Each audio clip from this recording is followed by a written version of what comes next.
it's all good until they get diarrhea. One of our caregivers was watching our brief change video, and I had to chuckle with this comment on our YouTube channel, which, by the way, this particular video has almost 3 million views.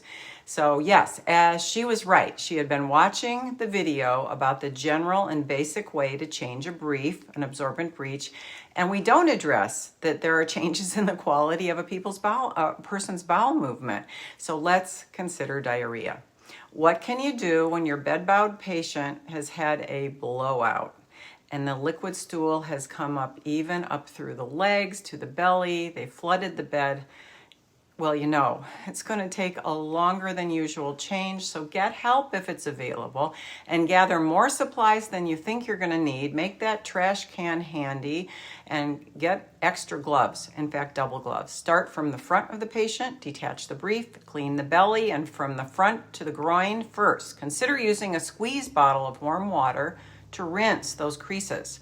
Push a few disposable wipes from the front down to the back. They can act as a dam to prevent the stool from returning to the front when you continue by turning the patient to the side.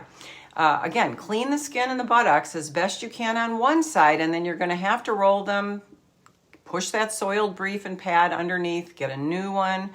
And if not, a towel. You're probably going to have to change this patient turn them a couple more times. You're going to have to roll them to make sure they're completely clean, and sometimes you really need to change all the bed linens.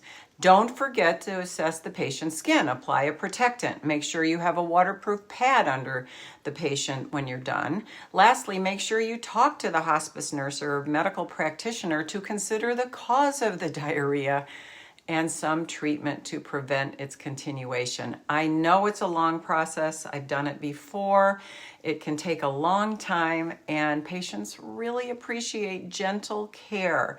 So do your best and know that you're going to have to practice, and that every time you're with a different patient and they have a different type of bowel movement, you're going to learn more, and just use the tips and you will get better all the time.